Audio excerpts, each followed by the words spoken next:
Abram comigo vossas Bíblias em Levítico capítulo 16, os versos 29 ao 31. Isso é sobre o dia da expiação, o que o povo judeu chama de Yom Kippur, que ainda é o dia mais sagrado do calendário judaico, 3.400 anos a partir do momento em que essas palavras foram ditas.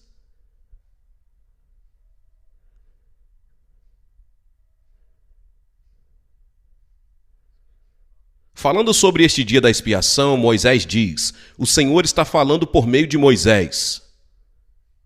Este será um estatuto perpétuo para vocês. No 7º mês, no 10º dia do mês, afligireis vossas almas e não fareis nenhum trabalho em todos, seja um nativo de seu próprio país ou estrangeiro que mora entre vocês. Porque naquele dia o sacerdote fará expiação por vós para vos purificar, a fim de que estejais limpos de todos os vossos pecados perante o Senhor. É um dia de descanso solene para vós e afligireis as vossas almas. É um estatuto para sempre. Essa é uma declaração muito enfática. É um estatuto para sempre. Isso é para nunca mudar. E como eu disse, por 3.400 anos ou mais, o povo judeu sempre observou o Yom Kippur. Mesmo se estivessem em um campo de concentração, eles o observariam como um dia do jejum. Em Atos 27:9, você não precisa ir até lá, mas é chamado de jejum. Então isso estabelece o fato bíblico que pode ser estabelecido de várias maneiras, que quando Deus disse aflijam suas almas, ele quis dizer jejum. Deus disse aflijam suas almas, ele quis dizer jejum. Eu ministrei uma vez, anos atrás, com um irmão batista, acho que se chamava Clarence Fast.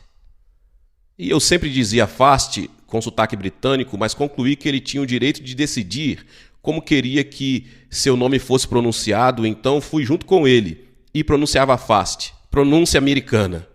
Não é nada fácil para mim mesmo agora. De qualquer forma, estamos falando de...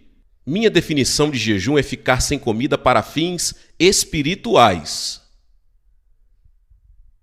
Não é necessariamente ficar sem beber, embora o povo judeu para Yom Kippur, por cerca de 25 horas, eles normalmente fiquem sem comida ou água. É perigoso ficar mais de 72 horas sem água e eu nunca recomendaria que você fizesse isso. Eu conheci um pregador chamado Tommy Hicks que virou a Argentina de cabeça para baixo há um tempo considerável e ele passou 17 dias. Moisés ficou 40 dias sem comida ou água, mas nunca tente ir além de 72 horas. A menos que você esteja em um reino sobrenatural com Deus como Moisés estava. Mas jejuar não é apenas ficar sem comida, é ficar sem comida para propósitos espirituais. Porque Deus exigiu que os israelitas afligissem suas almas. Essa palavra afligir é uma palavra muito poderosa. Também é usado para descrever o que um homem faz a uma mulher quando a estupra. É subjugar, humilhar. E Deus exige que humilhemos, subjuguemos e humilhemos nossas almas. E ele disse aos israelitas: se vocês não fizerem isso todos os anos, vocês não serão mais o meu povo. Então Deus atribui uma importância tremenda a este ato. Por quê? Porque você tem que entender a função da alma. A humanidade é um ser trino, feito à semelhança de um Deus trino. Espírito, alma e corpo. Não quero entrar em uma análise disso, mas essencialmente a alma é o ego. É o eu. E há 3 funções principais da alma, de acordo com a maioria dos teólogos: intelecto, vontade e emoções. Ou coloque a vontade em primeiro lugar: vontade, intelecto e emoções. Então, traduzindo para uma linguagem simples, sua alma é aquilo que diz: eu quero, eu penso, eu sinto. E é muito arrogante e autoafirmativo em cada um de nós. E Deus diz: se você realmente quer minha bênção, terá que aprender a subjugar esse ego arrogante e autoafirmativo em cada um de vocês. Lembro-me de um advogado em Washington, D.C., muitos anos atrás, quando falei sobre o jejum. Ele decidiu que é uma boa coisa a fazer, vou jejuar por 24 horas. Bem, ele teve um dia miserável. Toda vez que ele chegava perto de um restaurante ou algo assim, ou um lugar onde servia comida, ele quase não resistia a entrar. Mas ele conseguiu chegar até o final do dia. Então ele deu uma surra no seu estômago. Ele disse: agora, estômago, você criou muitos problemas para mim hoje. Você tem sido muito indisciplinado, então vou puni-lo. Vou jejuar amanhã também. Isso é subjugar sua alma. É colocá-la sob a disciplina e o controle de Deus. E Deus diz: se você não fizer isso, você não é meu povo. Isso é o que ele disse a Israel. Não estou dizendo que ele diz isso a você, embora não veja porque ele deveria fazer alguma coisa diferente. No Salmo 35:13, Davi fala dessa maneira. Davi fala dessa maneira. Salmo 35, versículo 13. Vou ler apenas a última parte disso. Minha roupa era de pano de saco. Saco era uma marca de luto, e jejum e luto andam muito juntos. Humilhei minha alma com jejum. Esta versão diz: eu humilhei. É lamentável que as traduções modernas do inglês muitas vezes colocam self, onde o hebraico diz alma, o que é legítimo, mas obscurece o fato de que Davi estava lidando com sua alma. Humilhei a minha alma com o jejum. Essa é uma das razões pelas quais Davi sobreviveu. Ele teve muitos problemas e nem sempre fez a coisa certa, mas aprendeu a humilhar a alma. Foi isso que o tornou um grande homem de Deus. E creio que todo servo bem-sucedido do Senhor precisa aprender a humilhar sua alma. Existem outras maneiras de fazê-lo, mas o jejum é realmente a maneira bíblica de fazê-lo. Agora, já citamos juntos 1 Pedro, capítulo 5, onde Pedro diz: humilhai-vos. Portanto, a maneira bíblica de fazer isso, a maneira bíblica, existem outras maneiras, mas a maneira principal de se humilhar nossa alma é jejuar. Agora eu quero dar a vocês alguns exemplos históricos, primeiro do Antigo Testamento e depois do Novo. Quando fui salvo em 1941, se você pode acreditar, haviam pessoas vivas na Terra naquela época. Eu não era totalmente ignorante da Bíblia, porque como anglicano, e uma das grandes forças da igreja anglicana é que eles leem as Escrituras em todos os cultos. Então, eu conhecia as Escrituras em certo sentido histórico, mas não tinha entendimento espiritual. Eu tinha 24 anos.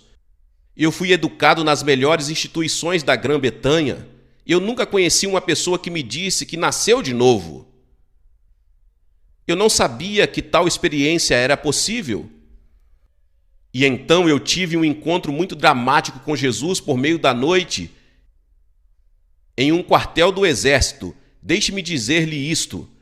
Você pode fazer muitas coisas e permanecer o mesmo. Você pode orar, você pode se juntar a uma igreja, você pode se tornar membro, você pode fazer todos os tipos de coisas e permanecer o mesmo. Mas quando você encontrar Jesus, você nunca mais será o mesmo.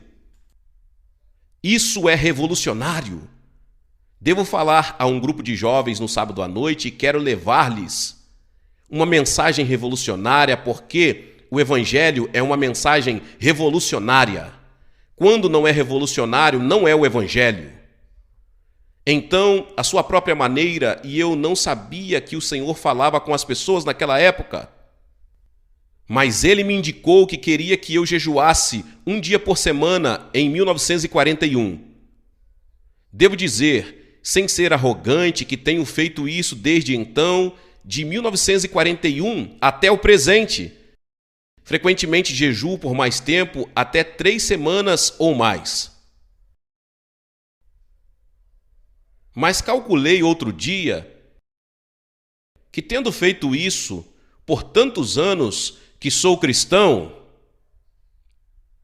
jejuei mais de 3.000 dias, o que dá mais de 8 anos. Se o Senhor tivesse me dito, quero que você jejue 8 anos, eu teria ficado chocado. Mas levando uma semana de cada vez, consegui. Vou lhe dizer que nunca mais voltarei à prática do jejum. É muito importante. Então, vamos olhar para algumas das pessoas que fizeram isso. Abra no final de 1 Samuel, o último versículo de 1 Samuel, é muito interessante.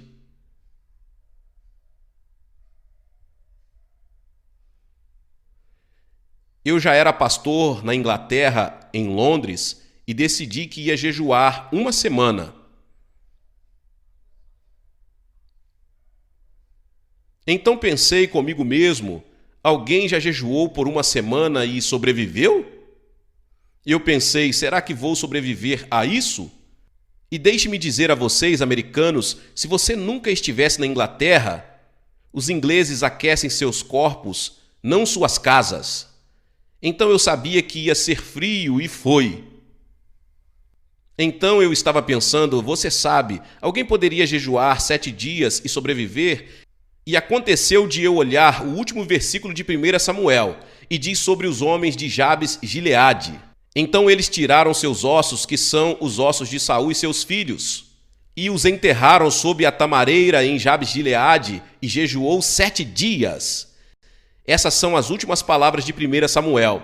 Eu disse a mim mesmo, se eles conseguiram, eu consigo. Afinal, eles eram agricultores. Tinham de cuidar do gado e de outras tarefas agrícolas. Eles não foram capazes de apenas sentar e não fazer nada, e jejuaram 7 dias. E Deus abriu meu coração e entendimento para ver como isso é revolucionário.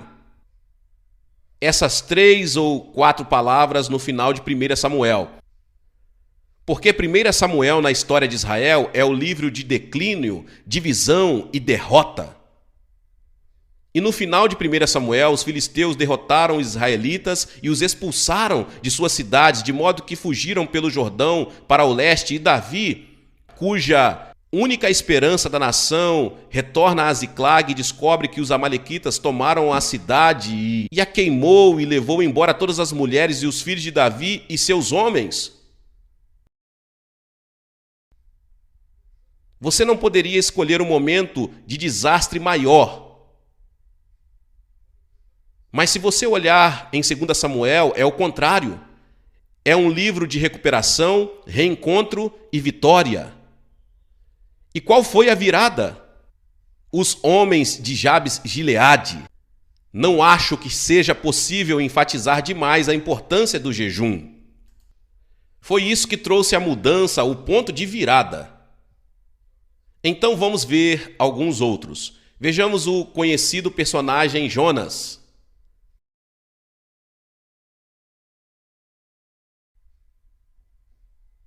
Vamos ver Jonas capítulo 3. Tenho certeza que a maioria das pessoas aqui conhece a história de Jonas. Ele era um profeta e Deus lhe disse para ir para Nínive, leste. E ele se levantou e foi para o oeste. A direção exatamente oposta. Analisei cada passo que Jonas deu a partir de então, foi um passo para baixo. Ele desceu das montanhas para a planície, da planície para a cidade, da cidade para o navio e do navio para o mar. Então deixe isso ser um aviso para você, não retroceda. Porque a partir desse momento, cada passo que você der será um passo para baixo. Jonas é um personagem favorito meu, acho que quero relatar algo que aconteceu, acho que em 1970, 1971 pode ser. Nos primeiros dias orvalhados do reavivamento carismático, quando o orvalho ainda estava fresco na grama que agora evaporou, e eu me tornei associado de 3 pregadores bem conhecidos, Bob Mumford, Charles Simpson e Don Besham. Quero dizer, éramos muito simples, mas deixamos claro que Deus nos colocou juntos. Bem, isso foi uma ameaça para todos os outros no corpo de Cristo, basicamente. E então, naquela época, Dennis Benitti, o reitor da Igreja Episcopal de São Lucas em Seattle, Washington, era um dos líderes do movimento carismático. Então as pessoas, os líderes em Seattle e eu formamos pastores em Seattle, por um curto período decidiram que tinham que fazer algo a respeito porque havia muita discórdia, divisão e mal entendidos. Então eles convidaram todos os pregadores carismáticos conhecidos que estavam viajando, cruzando a América com navios que passavam a noite e nunca se encontravam, para vir a Seattle para, acho, 3 ou 4 dias juntos. Eles disseram: não temos dinheiro para pagar sua passagem, mas todas as noites os enviaremos em pares para uma igreja local e assim vocês poderão levantar o dinheiro para a sua passagem. Não era uma razão muito espiritual para nos enviar, mas era isso. E eles nos garantiram que você nunca sairá 2 vezes com o mesmo pregador. Bem, na primeira noite quero sair com Larry Christensen. Na segunda noite saí com Larry Christensen. Na terceira noite saí com Larry Christensen. Bem, você sabe, e Johannes e Erna entenderão isso pelo histórico de minha esposa como uma ex-luterana dinamarquesa. Os luteranos, bem na verdade, um pastor luterano era como um trapo vermelho para um touro para Lídia. Levou quase o fim de seus dias para superar isso. Então eu realmente não acreditava que houvesse bons luteranos, e eu tenho que dizer isso para minha vergonha. Mas depois de passar 3 noites com Larry Christensen, disse a mim mesmo: tenho que concordar que há pelo menos um bom luterano, e somos amigos desde então. Mas de qualquer maneira, sentamos lá, cerca de 30 ou 40 pessoas reunidas em uma grande sala, e olhamos umas para as outras e não sabíamos o que fazer. Por fim, um dos irmãos católicos disse: tenho de lhes dizer, irmãos, a verdade.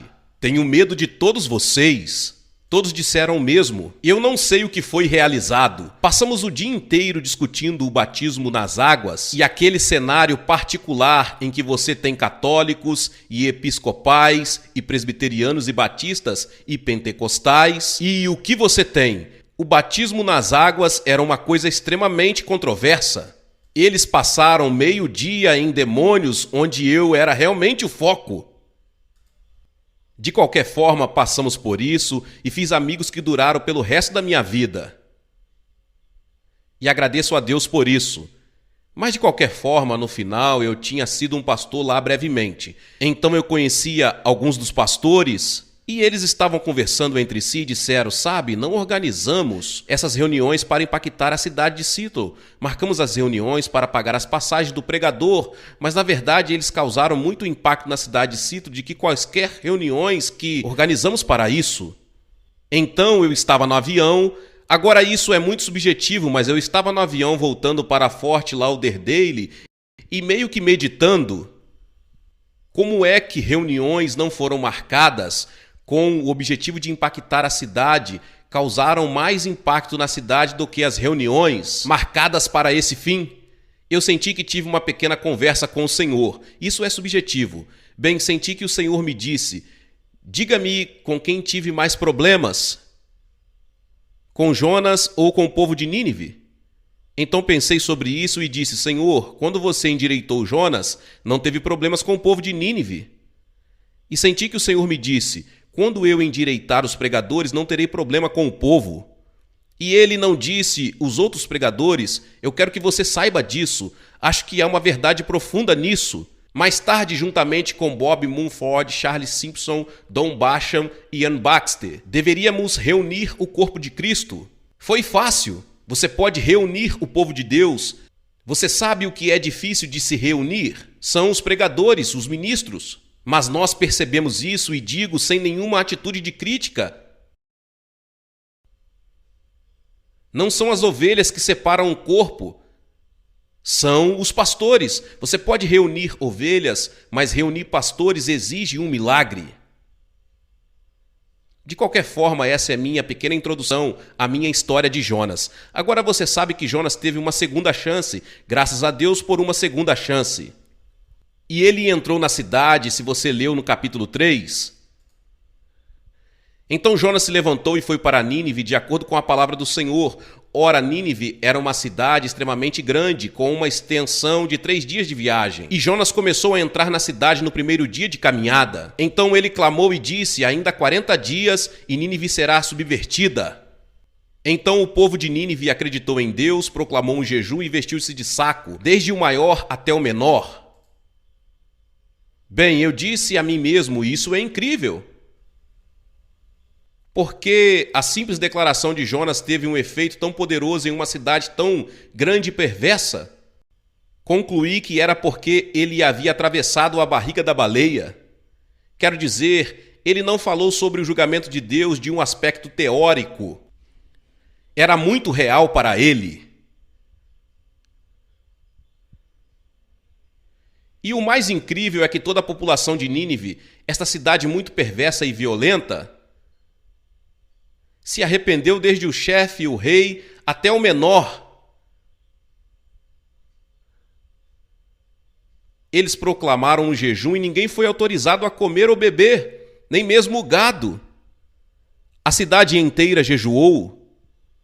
Não há outro jejum que eu conheça como esse em qualquer lugar da Bíblia.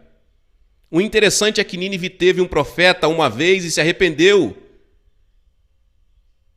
Israel teve muitos profetas muitas vezes e nunca teve um arrependimento paralelo. Você sabe que eles dizem que a familiaridade gera desprezo, e temo que isso seja verdade para alguns de nós. Estamos tão familiarizados com a Bíblia que não sentimos seu impacto. De qualquer forma, não preciso entrar na história de Nínive em grandes detalhes. O fato é que um dia, ou possivelmente mais de um dia de jejum, mudou toda a história de Nínive. E Nínive foi poupada do julgamento de Deus por mais de 100 anos. O interessante é que Nínive foi poupada, o norte de Israel não foi poupado. E Nínive foi o instrumento de julgamento de Deus sobre o norte de Israel. Há uma lição para isso. Portanto, há uma cidade inteira, uma cidade pagã perversa, cuja história inteira foi mudada por meio da oração e do jejum.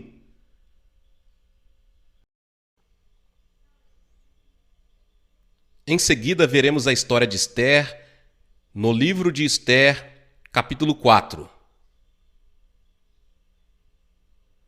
Espero que todos vocês conheçam a história de Esther.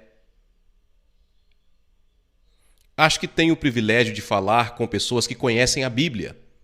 Se você falar na Inglaterra hoje para os jovens, eles não têm a menor ideia do que a Bíblia tem a dizer.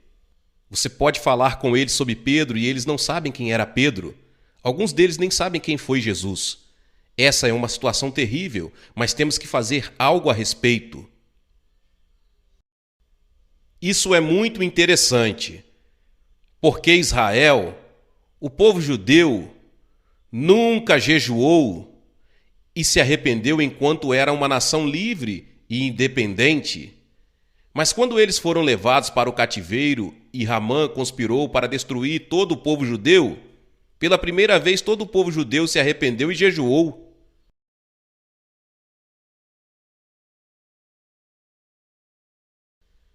Acho que, de certa forma, talvez isso se aplique a nós aqui.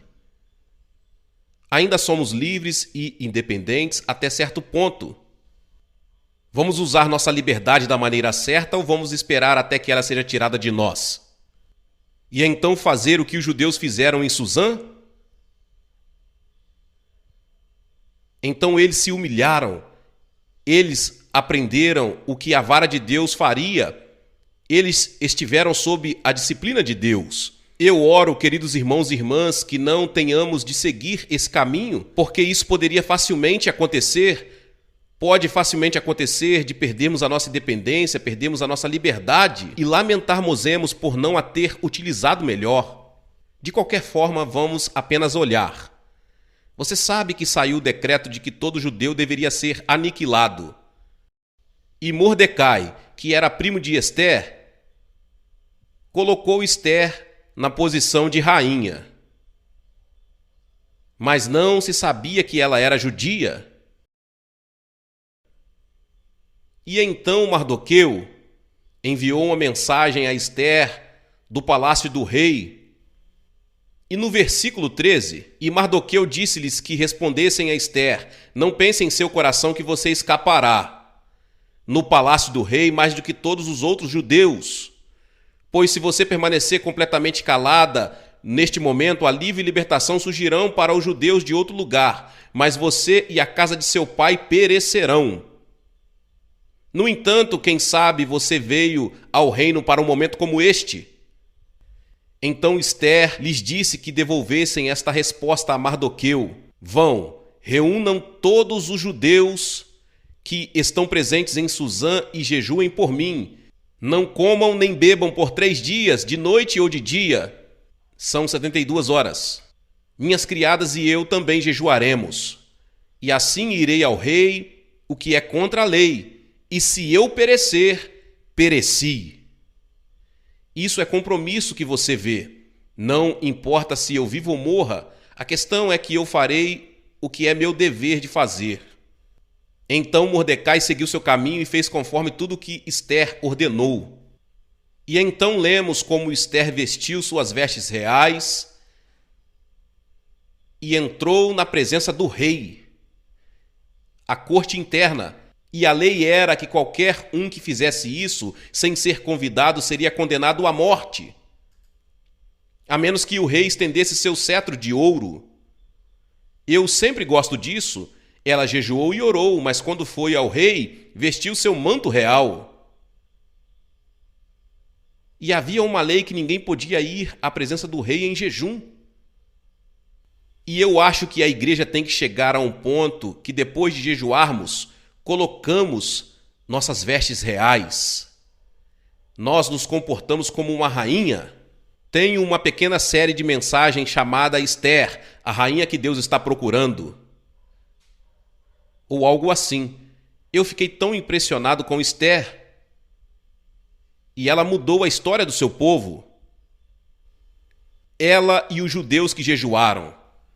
Veja, se você quiser mudar a história, a ferramenta mais eficaz é o jejum e a oração. Porque é auto-humilhação. Saímos do caminho e deixamos Deus livre para fazer o que Ele quer. Depois há Esdras e os exilados que retornaram. Esdras capítulo 8, versos 21 ao 23. Agora Esdras foi comissionado pelo rei da Pérsia para liderar uma companhia de exilados judeus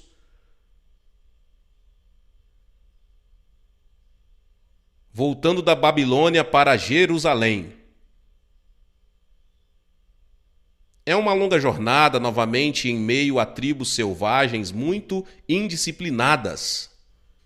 É uma jornada perigosa e Esdras não tinha apenas as esposas e os filhos, mas também todos os vasos preciosos do templo. Agora a sua pergunta era: como devemos ser protegidos? Ele disse: eu poderia ter pedido ao rei uma escolta de soldados e cavaleiros, mas eu estava dizendo ao rei que nosso Deus cuida daqueles que o servem. Esse é o problema de testemunhar, então você tem que viver de acordo com o seu testemunho. Essa é uma das razões para testemunhar. Então foi isso que aconteceu.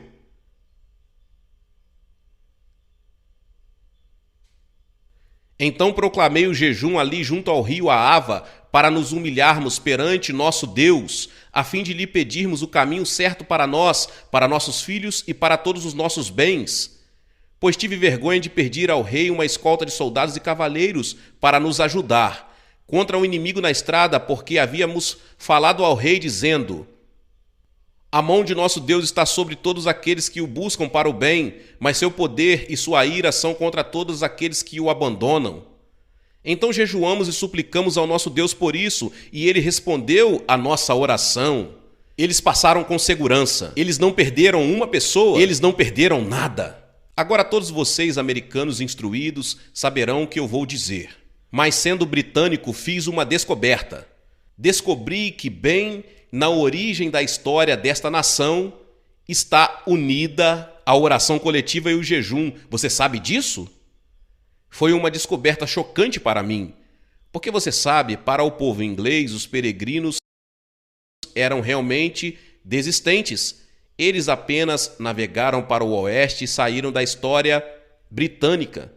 E isso é tudo o que eu sei sobre os peregrinos. Mas acredito que foi em 1973, não me lembro exatamente, John Talcott, que acredito que estará aqui conosco. Ele é o senhor Plymouth, Massachusetts, me convidou para ir a Plymouth e realizar alguns serviços fúnebres comemorando o 250º aniversário do desembarque dos peregrinos.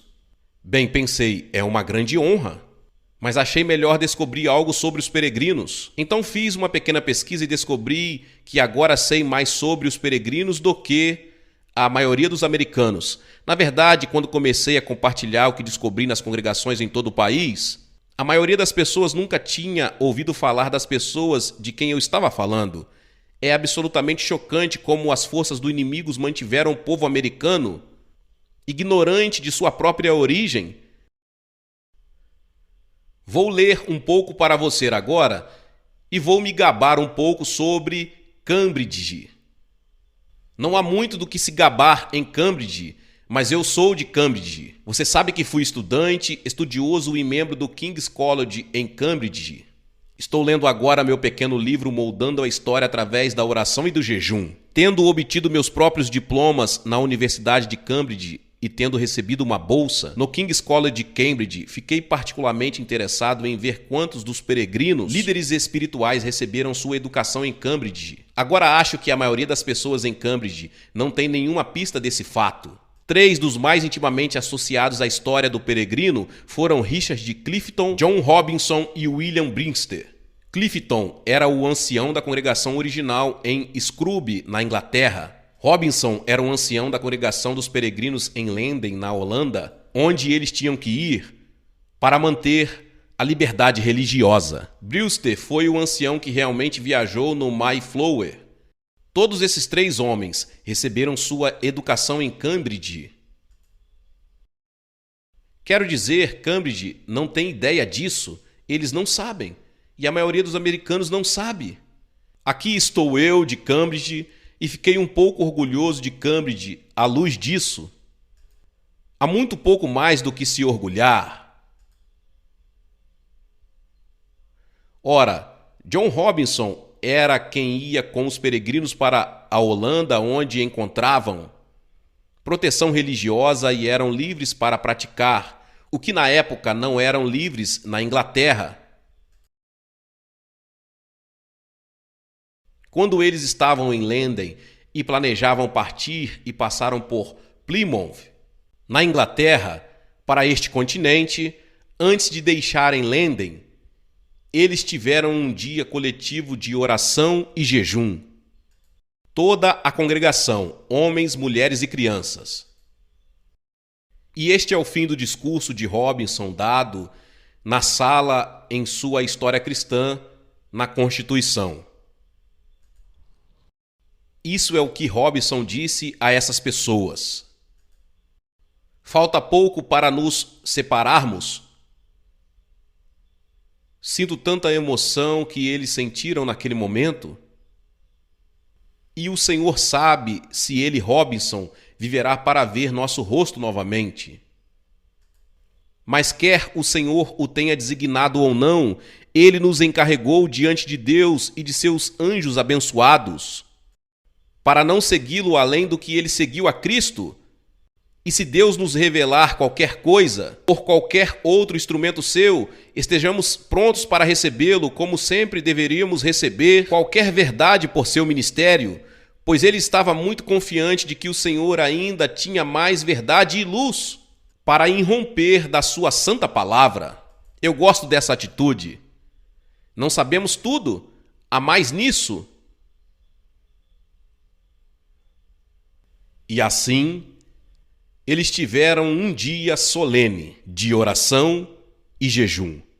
Embarcou no navio e zarpou, e acabou passando por Plymouth, Inglaterra, em Plymouth, Massachusetts. De muitas maneiras, essa foi a semente da qual esta grande nação cresceu. Acho que de muitas maneiras é hora de voltar às suas raízes para perceber que havia outras forças em ação. Havia poderes ocultos que também estavam em ação. Mesmo assim, esse foi o fluxo principal da vida desta nação desde sua origem. Glória a Deus, louvado seja o nome do Senhor. Que palavra poderosa. Talvez você chegou até aqui e ouviu esta palavra e ainda não é inscrito aqui no canal. Se inscreva aqui no canal e ative o sininho das notificações. Todos os dias são postados vídeos abençoados aqui no canal para te abençoar. Deixe também o seu like e não se esqueça de compartilhar esta palavra com mais pessoas. Meus irmãos e minhas irmãs, nos vemos nos próximos vídeos. Amém.